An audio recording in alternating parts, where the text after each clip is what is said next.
रविका को स्टार्टिंग से ही मूवी देखने का बहुत शौक था। उसका मनपसंद हीरो भी रजनीकांत था। वो अपने बाकी काम छोड़ सकती थी, लेकिन रजनीकांत की मूवी देखना नहीं छोड़ती। एक दिन वो अपने पति सूरज के पास आती है और बोलती है, सूरज जी, वो ना मुझे आपसे बात करनी थी। मैं बोलूं? हाँ जल्दी बोलो, मेरे पास ज्यादा समय नहीं है, बहुत काम है मुझे। आप तो हमेशा ही बिजी रहते हैं, आपके पास काम कब नहीं रहता है। मैं बस आपसे ये कहना चाहती हूँ कि 2 दिन बाद मेरा जन्मदिन है और 2 दिन बाद ही मेरा मनपसंद हीरो रजनीकांत की मूवी आने वाली है। हाँ ठीक है, ये तो बहुत अच्छी बात है, लेकिन इसमें मैं क्या करूँ? रजनी सर का पोस्टर पूरे मोहल्ले में लगवा दूं क्या? नहीं, मैं ऐसा कुछ नहीं बोल रही हूँ। मेरा बस इतना कहना है कि आप मुझे रजनीकांत सर की मूवी दिखाने के लिए लेके चलिएगा। रवि का यार इस टाइम बहुत काम है, बिल्कुल भी टाइम नहीं है। मैं तुमसे वादा नहीं करूंगा, लेकिन हाँ कोशिश कर सकता हूँ। नहीं, मुझे कोशिश नहीं, मुझे आपसे वादा चाहिए, क्योंकि मुझे पता है आप अपना वादा कभी नहीं तोड़ते हैं। अरे इसीलिए तो कह रहा हूँ, क्योंकि अगर मैंने वादा किया तो तुम मेरे पीछे पड़ जाओगी। अरे मैं कोशिश करूंगा, जब मैंने बोल दिया है करूंगा तो करूंगा। तुम अपना ध्यान रखना, मैं चलता हूँ, बाय। सूरज इतना कहकर अपने ऑफिस के लिए निकल जाता है और रविका रसोई में खाना बनाने के लिए चली जाती है। उसे बस अपने बर्थडे का ही इंतजार था, इसलिए नहीं कि उसका जन्मदिन था उस दिन का, बल्कि इसलिए क्योंकि उसके मनपसंद हीरो रजनीकांत की मूवी आने वाली थी। देखते ही देखते 2 दिन बीत जाते हैं और रविका अपने जन्मदिन वाले दिन नहा धोकर तैयार होकर अपनी सास सरिता के पैर छूने के लिए जाती है। तभी सरिता बोलती है, बहू आज तो बड़ी सुंदर लग रही है, आज कुछ खास है क्या? माँ जी, आज न मेरा जन्मदिन है। अच्छा, तभी तू आज इतनी तैयार है। खुश रह तू, भगवान तुझे लंबी उम्र दे। तभी कहूँ कि आज तू इतनी खुश क्यों लग रही है। तुझे पता है बहू, तू ऐसे हंसते हुए बहुत अच्छी लगती है। ऐसे ही हमेशा हंसती रहा कर। माँ जी, आज मैं इसलिए खुश नहीं हूँ कि मेरा जन्मदिन है। आज तो मैं इसलिए खुश हूँ क्योंकि ना मेरे फेवरेट हीरो रजनीकांत सर की मूवी आने वाली है। तो मैंने सूरज जी को बोला था, तो उन्होंने मुझसे बोला है कि वो मुझे दिखाने के लिए लेके चलेंगे। तो क्या बोला मेरे बेटे ने? तुझे ले जाने का वादा किया उसने या नहीं? क्योंकि उसका भरोसा नहीं रहता कोई, वो अपने काम के आगे कुछ भी नहीं देखता है। नहीं माँ जी, वादा तो नहीं किया है, बस यही बोला है कि कोशिश करेंगे कि वो मुझे लेके चले। मैंने बहुत बोला कि आप वादा करिए, लेकिन उन्होंने वादा किया ही नहीं। तब तो बहू तू अभी से अपना दिल मजबूत कर ले, क्योंकि उसकी कोशिश करना यानी मना करना होता है। वो तुझे नहीं ले जाएगा। आजकल वैसे भी बहुत देर से आता है ऑफिस से, मुझे लग रहा है कि वो नहीं ले जाएगा तुझे। माँ जी, आप ऐसा मत बोलिए। आप तो जानती है ना मुझे रजनीकांत सर कितना पसंद है। मैं कब से उनकी मूवी का इंतजार कर रही थी, और जब वो दिन आ गया तो मैं तो पहला शो देखूंगी ही ना, ताकि सबको बताऊं कि मूवी कैसी है और कैसी नहीं। अगर ऐसा नहीं हुआ तो मेरे दोस्त मेरा मजाक उड़ाएंगे। मैं भगवान से यही प्रार्थना करूंगी कि तेरा दिल ना टूटे, बस क्योंकि मुझे यकीन है कि वो नहीं ले जा पाएगा तुझे। क्योंकि अगर ले जाना होता तो वो तुझसे वादा जरूर करता, और आज भी वो जल्दी ऑफिस चला गया है। माँ जी, वो जल्दी ऑफिस इसलिए गए हैं कि समय से निकल पाए, मुझे बोला है उन्होंने। चल अच्छी बात है फिर तो। बाकी अभी जा, तेरा जन्मदिन है इसीलिए कुछ मीठा बना दे और भगवान को भोग लगा दे। जी ठीक है माँ जी, अभी लगा देती हूँ। रविका रसोई में जाती है और हलवा बनाकर भगवान को भोग लगा देती है। सुबह से शाम हो जाती है, लेकिन सूरज ऑफिस से घर नहीं आता। रविका हॉल में घूम घूम कर बस दरवाजे की तरफ देख रही होती है। कुछ देर बाद रात हो जाती है। तभी सरिता रविका के पास आकर बोलती है, बहू मैंने तुझसे कहा था ना, वो नहीं ले जा पाएगा तुझे, और आखिर में देख यही हुआ। तू कभी मेरी बात सुनती क्यों नहीं है? अब तू दिल को छोटा मत कर। चल हम दोनों सास बहू कहीं घूम कर आते हैं और खा पी कर भी आते हैं। तेरा जन्मदिन है ना। जाने दीजिए माँ जी, जब मेरे पति को ही मेरी चिंता नहीं है तो फिर आप क्यों परेशान हो रही हैं? आप जाइए, आराम करिए कमरे में, मैं भी जा रही हूँ। बहू तू क्या करेगी? तू भी मेरे साथ थोड़ी देर बैठ, वरना बिना बात के सोचती रहेगी तू। नहीं माँ जी, मेरा मन नहीं है, मैं भी अपने कमरे में आराम करने के लिए जा रही हूँ।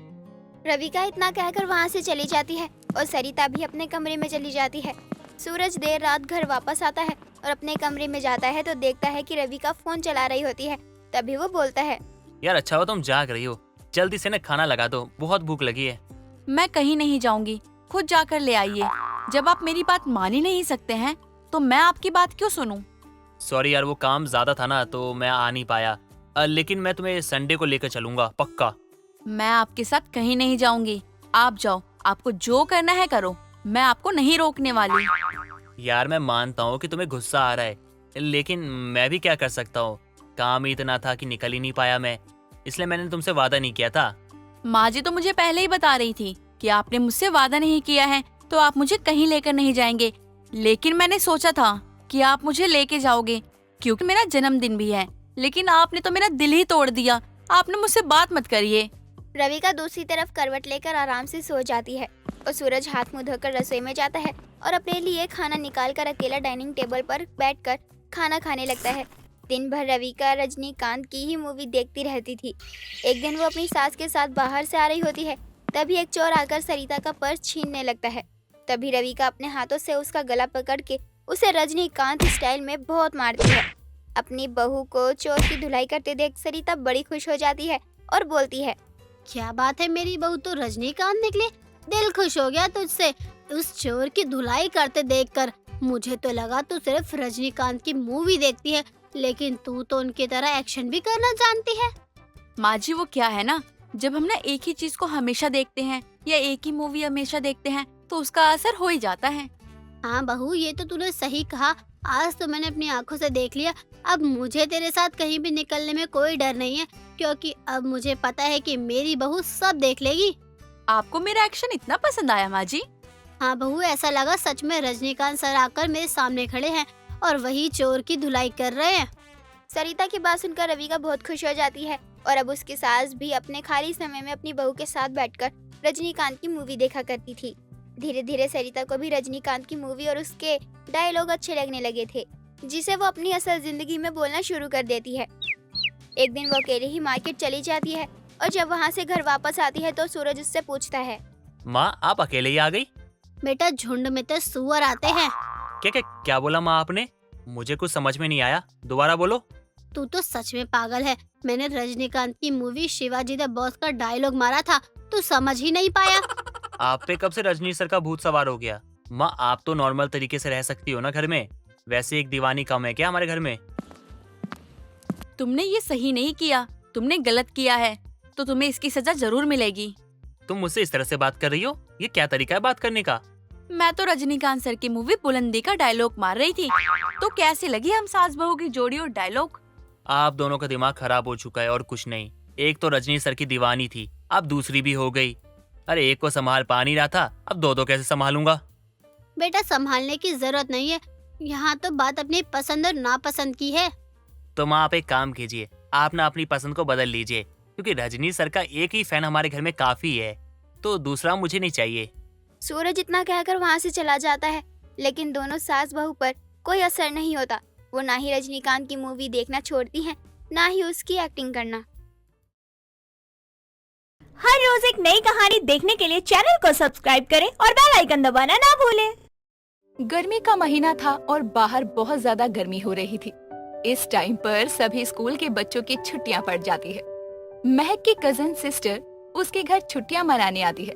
महक सिमरन को गर्मी में बाजार सब्जी खरीदने के लिए ले जाती है और सब्जी से भरा थैला उसे पकड़ा देती है। सिमरन धूप में खड़े खड़े थक जाती है और बोलती है, महक दीदी, थोड़ा जल्दी करो ना, मैं बहुत थक गई हूँ, ऊपर से इतनी गर्मी हो रही है। हाँ रुक जा, चलते हैं, थोड़ी और सब्जियां ले लूं। थोड़ा जल्दी करो ना दीदी, बहुत गर्मी हो रही है। अब तो मेरा शरीर भी मेरा साथ नहीं दे रहा है। चुप हो जा, तेरे लिए गर्मी है तो क्या मेरे लिए यहाँ सर्दियाँ हो रही हैं? अगर जल्दी जल्दी के चक्कर में सड़ी गली सब्जियाँ ले गई ना तो मम्मी बहुत बोलेगी। इतना बोलकर महक सब्जी देखने लगती है और बोलती है, भैया जी 3 किलो खीरे भी कर देना। इतने सारे खीरों का क्या करोगी? पहले ही थैला इतना भारी हो गया है, आप ही ले जाना, मैं नहीं उठा सकती अब। इतने सारे इसलिए ले रही हूँ क्योंकि बार बार इतनी गर्मी में बाजार कौन आएगा। और रही बात खीरे ले जाने की तो तू इसकी चिंता मत कर, चल अब घर चल। सब्जी खरीदने के बाद दोनों बहन घर चली जाती है। जाते ही सिमरन कूलर चलाकर बैठ जाती है तो वहीं महक पॉलिथीन से एक खीरा निकाल कर खाने लगती है। तभी कविता फोन पर बात करते हुए बाहर आती है। अच्छा चल बसंता, अब मैं फोन रखती हूँ। कौन था माँ, किससे बात कर रही थी आप? अरे वो बसंता थी, वो बता रही थी कि उसकी लड़की की शादी फिक्स हो गई है। और ये क्या, तू आते ही खीरा खाने बैठ गई, कम से कम धोकर खा लेती। बाहर पता नहीं है क्या कितनी धूल मिट्टी उड़ती है। अरे माँ, इतनी गर्मी में चलकर आए ना तो मुझे भूख लग गई, इसलिए खा लिया। कोई बात नहीं, अभी तो थोड़ा ही खाया है, बाकी बचा हुआ है धोकर खा लेती हूँ। रहने दे अब, इस खीरे पर इतनी मेहरबानी मत कर। तू क्यों इस तरह से पड़ गई है जैसे कि पहाड़ तोड़ कर आई है? अरे बड़ी, मैं इतनी गर्मी में चलकर आई हूँ ना तो थक गई हूँ मैं, इसलिए थोड़ा कूलर की हवा ले रही हूँ। गर्मी में इतनी दूर से इतनी सारी सब्जियाँ लाना कोई आम बात है क्या? अच्छा, गर्मी में गर्मी नहीं होगी तो क्या तेरे लिए बर्फ के ओले गिरेंगे? जा, हाथ मुंह धोकर अपने कमरे में जाकर आराम कर ले। और तू महक, ये सारी सब्जियाँ फ्रीज में रख दे और बैठे बैठे सारे खीरे मत खा जाना। हाँ हाँ, जा रही हूँ माँ। महक बाकी के खीरे खाकर हाथ में सब्जियां लेकर फ्रिज में रखने के लिए चली जाती है। महक को खीरे बहुत पसंद थे। वो अपने खाने में किसी न किसी तरह से खीरे खा ही लिया करती थी, कभी सलाद तो कभी खीरे का रायता बनाकर। एक रोज महक हॉल में बैठकर फोन में कुछ कर रही थी। तभी कविता की पड़ोसन उसके घर आती है और महक को कहती है, अरे महक, क्या कर रही है तू? वो आंटी, मैं पढ़ाई कर रही थी। हाँ हाँ, रहने दे। तुम लोगों की पढ़ाई पता है आजकल फोन में कैसे होती है। अपनी इस आंटी को मत सिखा तू, सब जानती हूँ मैं। बैठकर बातें कर रही होगी अपनी सहेलियों से। हाँ, तो जब आपको सब पता है तो फिर सवाल क्यों कर रही हो? खैर, ये सब छोड़ो, आप ये बताओ आज यहाँ आना कैसे हुआ? तू अपनी माँ को बुला ले, क्योंकि ये सरला घर के छोटों से ज्यादा बात नहीं करती। माँ सरला आंटी आई हैं। हाँ हाँ, सुन लिया मैंने। चल अब तू यहाँ से उठकर और जाकर आंटी के लिए कुछ ठंडा लेकर आ। हाँ ठीक है, आप दोनों बात कीजिए, मैं अभी कुछ ठंडा बना कर लाती हूँ। महक अपनी माँ के कहने पर ठंडा लेने चली जाती है और सरिता और कविता को नींबू पानी देकर वहीं बैठ जाती है और उन दोनों की बात सुनने लगती है। कविता सरला को कहती है, हाँ बता सरला, आज तुझे इतनी गर्मी में आने की क्या जरूरत पड़ गई? वैसे तो तू निकलती नहीं घर से। अरे आज ना मेरा मन खीरे का रायता पीने का कर रहा है, इसीलिए सोचा कि घर में बना लेती हूँ। तो मुझे 2-4 खीरे दे दे, मैं शाम को बाजार जाऊंगी तब तुझे लेकर दे दूंगी। ये सारी बातें महक सुन रही होती है और वो सरला को बोलती है, आंटी जी, आप शाम को क्या ही खीरे देने आओगी? एक काम करना, जब आप बाजार से खीरे ले आओगी ना तभी बना लेना। हाँ महक सही बोल रही है, जब तुझे रायता पीना ही है तो शाम को ज्यादा खीरे लाकर बना दियो। 2-4 खीरे में क्या ही रायता बनेगा? मेरे घर में भी बस 2 खीरे ही बचे हुए हैं और तुझे तो पता है ना कि गर्मियों में खीरे बहुत जरूरी होते हैं। दोनों माँ बेटी एक साथ ही मना करने लगी हुई हैं। यहाँ काम नहीं बनेगा। चल ठीक है कविता, मैं किसी और से पूछ लेती हूँ।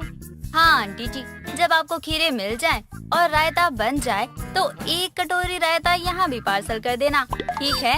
ठीक है, दे जाऊंगी, पहले खीरे तो मुझे मिल जाएं। चल कविता, मैं चलती हूँ।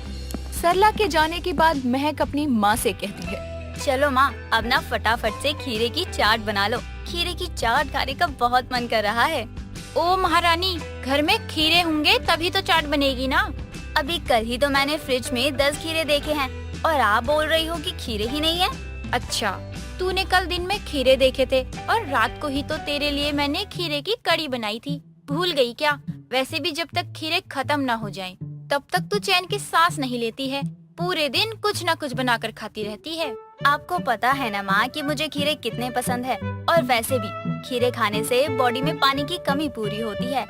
खीरे पानी की कमी को पूरी करके शरीर को हाइड्रेट रखने में मदद करता है और बॉडी हमेशा फ्रेश होती है। चल अब ज्यादा तू हेल्थ एडवाइजर मत बन और जाकर अपने कमरे की सफाई कर।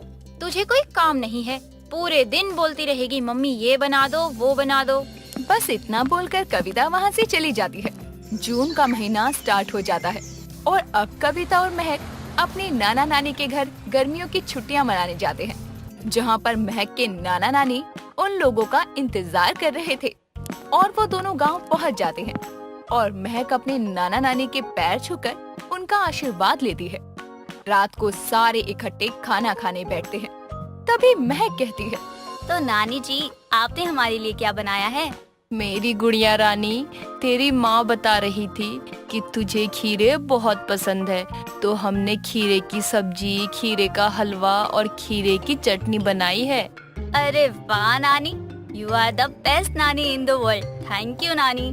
अरे हमारी गुड़िया रानी, ले बेटा खा। सभी बैठकर खाना खाने लगते हैं। महक खीरे का हलवा खाती है। उसको हलवा बहुत पसंद आता है और वो नानी से कहती है, नानी ये हलवा तो बहुत ही लाजवाब है। आप मुझे ये हलवा बनाना सिखा दोगी? हाँ हाँ गुड़िया, जरूर सिखा दूंगी। हाँ हाँ सिखा देना, कुछ तो सीखेगी यहाँ रहकर। बस ये देखना कि आपके पैसे ना बर्बाद करती रहे। आप 4-5 किलो खीरे लाना और ये बर्बाद करती रहेगी। अरे इसकी चिंता मत कर तू, अभी गर्मी का टाइम है तो इस टाइम पर खीरे बाजार में बड़ी आसानी से मिल जाते हैं, इसीलिए तेरे नाना ने खेत में खीरे उगा दिए हैं।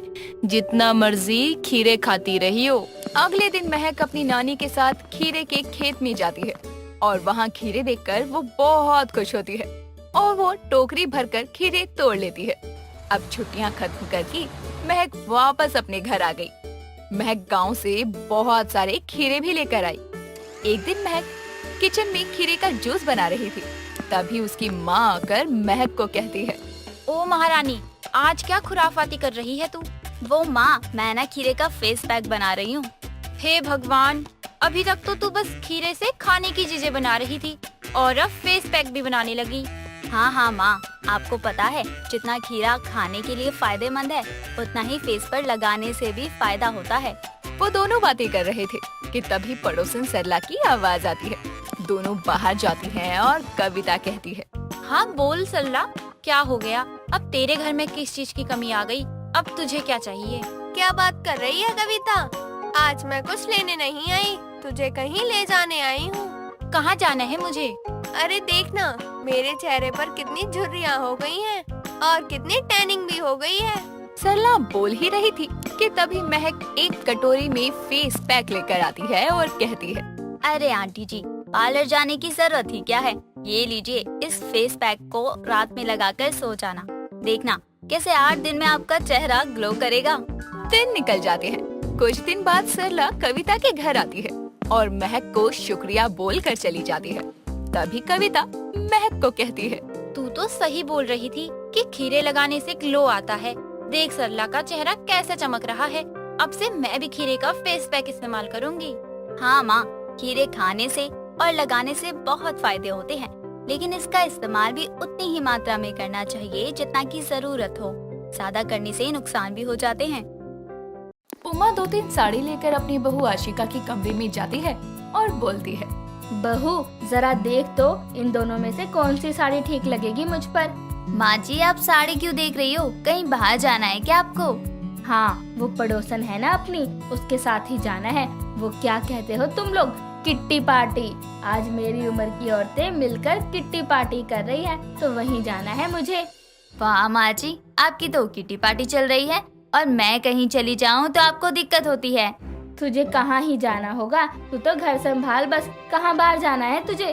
बाहर तो कहीं तब जाऊँ ना मैं जब आप मुझे जाने दोगी। कहीं जाने ही नहीं देती हो आप मुझे। तू ये सब मत कर, मुझे बस इतना बता कि साड़ी कौन सी अच्छी है। माँ जी, ये वाली ज्यादा अच्छी है और आप पर बहुत अच्छी लगेगी, है ना? मुझे भी यही पसंद आई थी। मेरी पसंद है ही इतनी अच्छी, खामखाई तुझसे पूछने आई मैं। माँ जी, जब आपको मेरी पसंद के बारे में कुछ बोलना ही नहीं है तो आप मुझसे पूछने क्यों आती हो? खुद पसंद कर लिया करो ना। बहू, तुझसे कुछ पूछ लिया है मैंने तो इतना बन मत, ठीक है ना? बोल तो ऐसे रही है जैसे तेरे बिना इस घर का कुछ हो ही नहीं सकता। तुझसे पूछ लिया तो इतना बुरा लग गया क्या तुझे? माँ जी, बुरा नहीं लगा है मुझे। मैं तो बस इतना बोल रही हूँ कि अगर मुझसे किसी बात की सलाह मशवरा लेती हो तो कभी तारीफ भी कर दिया करो ना। मैं आपकी ही बहू हूँ, पड़ोसियों की नहीं। हाँ तो क्या हुआ, पड़ोसियों की बहुएं भी तेरी तरह हैं। तुझमें कुछ खास नहीं है, समझी? तुझसे कुछ बात क्या कर लो, अपना ही दुखड़ा गाने लगती है। तुझसे अच्छी तो पड़ोसियों की ही बहुएं हैं। ठीक है, आप सही और मैं गलत। अब तो खुश हो ना, या और भी कुछ रह रहा है? हाँ, मैं ये बोल रही थी कि मैं तो किट्टी पार्टी में ही खा कर आऊंगी और नवीन भी देर से आएगा, तो तू दिन में जो बना था वही खा लियो। क्या आप अपने अकेले के लिए तू खाना बनाएगी? हाँ, यही तो बचा है। माँ बेटे बाहर घूमते रहे और बहू घर में बासी खाना खाए। जब कहीं चली जाऊंगी ना, तभी माँ जी को अपनी बहू की असली कीमत का एहसास होगा। उमा आशिका को हमेशा ही सुनाती रहती थी। उसे किसी न किसी बात पर नीचा दिखाती रहती और आशिका अपने लिए बोलती तो है, लेकिन उमा उसकी बात को जरा नहीं सुनती। और सुनाने का कोई मौका ही नहीं छोड़ती थी।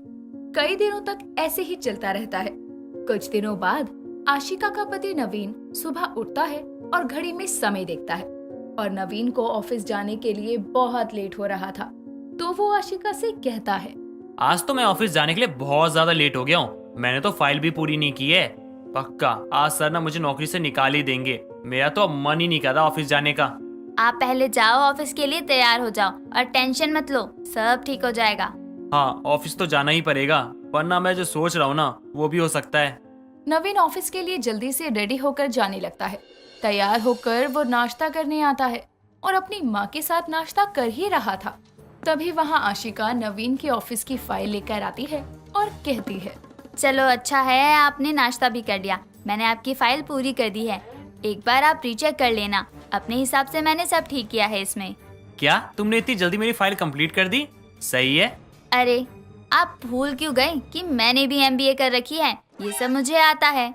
अब ऐसा लग रहा है कि मैंने तुमसे शादी करके ना सबसे अच्छा काम किया है। मुझे अपने आप पे गर्व है। हाँ नवीन, तेरी ही तो पसंद है। तेरे साथ रह रहकर बहू भी समझदार हो गई है। तेरे ऑफिस के काम में मदद की, तेरे लिए ही अच्छा है। अब बहू घर का काम भी कर लेगी और तेरी ऑफिस के काम में मदद भी कर देगी। लेकिन माँ जी, मुझे घर के ही इतने काम होते हैं, कभी कभी ही मदद कर सकती हूँ ना, ऐसे रोज थोड़ी। बहू तू ना धीरे धीरे कामचोर बनती जा रही है। मैं सब समझ रही हूँ तुझे। दो काम क्या बोल दो, तेरे तो नए नए बहाने आ जाते हैं। अरे अपने पति की मदद करेगी ना, इसमें क्या परेशानी है। माँ सही बोल रही है। और घर का काम क्या ही होता है, इधर झाड़ू मारी उधर पोछा मारा, काम खत्म। और इतने से ही काम में तुम थक जाती हो। इतनी भी काम चोरी मत दिखाओ। तू क्यों परेशान हो रहा है बेटा? मैं हूँ ना, अच्छे से समझा दूंगी बहू को कि काम कैसे संभालते हैं। इनकी तो मदद करके ही गलती कर दी मैंने। ऑफिस में जाते और अपने सर से सुनते ना, तब पता चलता इन्हें। हर बात में सुनाते ही रहते हैं ये लोग तो। बहू जा, नवीन का टिफिन पैक कर दे, ऑफिस भी जाना है उसे। तुझे तो कोई काम नहीं है, लेकिन मेरे बेटे को तो बहुत काम है। जा आप टिफिन पैक कर दे अच्छे से। उमा और नवीन दोनों का ही स्वभाव एक जैसा था। दोनों की इन सब बातों से आशिका को बहुत बुरा लगता था, लेकिन उसके घर में किसी को भी आशिका की नहीं पड़ी थी। उन्हें तो बस यही लगता था कि आशिका का काम ही यही है, इसीलिए वो सब कभी भी आशिका की तारीफ नहीं करते थे। कई दिनों तक ऐसा ही चलता है। कुछ दिनों बाद उमा अपनी पड़ोसन गीता के साथ बाहर मोहल्ले में बैठी हुई थी। काफी देर तक बातें करने के बाद वो गीता के साथ अपने घर आती है और आशिका को बुलाकर कहती है, बहू चाय बना दे मेरे और गीता के लिए। माँ जी, बर्तन तो अभी तक धुले नहीं हैं, मुझे थोड़ा समय लगेगा चाय बनाने में। मैं 4 घर घूम के भी आ गई और तेरा काम नहीं हुआ अभी तक। ओ माँ जी, मेरी थोड़ी तबीयत खराब सी लग रही है, चक्कर भी आ रहे हैं, इसलिए थोड़ा आराम कर रही थी। मैं अच्छे से जानती हूँ तेरी तबीयत खराब नहीं है, तू बस नाटक कर रही है ताकि काम ना करना पड़े। अरे उमा, ऐसे क्यों बोल रही है? क्या पता सच में तबीयत खराब हो। देख कैसे कमजोर सी लग रही है। अरे तू नहीं जानती इसे, हर वक्त बहाना ही देखती है कि कौन सा बहाना बनाऊं और काम से बच जाऊं। तू ना पागल ही है। तेरी बहू सारा काम अकेले संभालती है, तभी तो तू बाहर कितनी भी देर तक घूम लेती है। बहू की कीमत अभी नहीं पता चल रही है, लेकिन तुझे एक दिन पता जरूर चलेगी। कुछ भी, अरे ये हमेशा के लिए कहीं चली भी जाए ना तो भी फर्क नहीं पड़ने वाला है मुझे। फिर तो तू कुछ ज्यादा ही पत्थर दिल है, तभी तो तुझे फर्क नहीं पड़ता है। माँ जी, वैसे मेरी माँ का फोन आया था, उनकी तबीयत खराब है, तो मैं कुछ दिन बाहर रहने जा सकती हूँ। अब बोल, तू अपनी बहू को उसके मायके तक नहीं भेज सकती है क्या? मुझे कोई परेशानी नहीं है बहू को मायके भेजने से। एक काम कर बहू, तू मायके जा और जब मन हो वापस आने का तभी आइयो। अब ठीक है ना? बहू को मायके जाने के लिए बोल तो दिया है, लेकिन ध्यान रहे कोई परेशानी ना हो तुझे। अरे मुझे क्यों परेशानी होगी, पहले भी तो सब मैं ही करती थी ना, तब तो कुछ नहीं हुआ। बहू के आने के बाद कुछ अलग थोड़ी हुआ था। मैं मदद ना करूँ तो बहू से काम ना हो। तब तो और भी अच्छी बात है। तुझे बार बार अपनी बहू को काम के लिए समझाना नहीं होगा। कुछ दिन तुझे तो सुकून के मिल गए ना। हाँ सच में, बहू तो एक काम नहीं करती, बस दिमाग ही खाती रहती है। अपने मायके जाएगी तो थोड़ी शांति मिलेगी मुझे, मेरे लिए ही अच्छा है ये तो। उमा अपनी बहू को मायके भेजने के लिए मान जाती है और आशिका कुछ दिनों के लिए मायके चली जाती है। आशिका की अपने मायके जाते ही सारा काम उमा को करना पड़ता है। कुछ दिनों तक तो उमा जैसे तैसे काम कर रही थी, लेकिन एक दिन जब उमा कपड़े धो रही थी तो उसका पैर फिसलता है और वो गिर जाती है। उसे कमर पर चोट आती है। ये बात जब आशिका को पता चलती है तो वो अपने मायके से तुरंत वापस आती है और जैसे ही उमा आशिका को देखती है तो बोलती है, बहू मुझे माफ कर दे, तेरे पीछे मैं अकेले इतने दिन भी घर नहीं संभाल पाई, और जब तू सब अकेले करती थी तो मैंने तुझे कभी अहमियत नहीं दी। माँ जी, आप वो सब बातें छोड़ो और ये बताओ कि आप तो ठीक हो ना? ज्यादा कहीं चोट तो नहीं लगी? मैं ठीक हूँ बहू, लेकिन गीता सही कहती थी, बहू की कीमत तभी पता चलती है जब वो दूर हो जाती है, और इन कुछ दिनों में सच में मैंने तुझे बहुत याद किया। माफ कर दे बहू, मुझे तेरी कीमत पता चल गई है। उमा को अपनी गलती समझ आती है और वो अपनी बहू की कीमत को अच्छे से समझने लगती है। दोस्तों, अगर आपको ये कहानी पसंद आई तो इसे लाइक करें, शेयर करें और कमेंट करके बताएं कि कहानी में आपको सबसे अच्छा क्या लगा।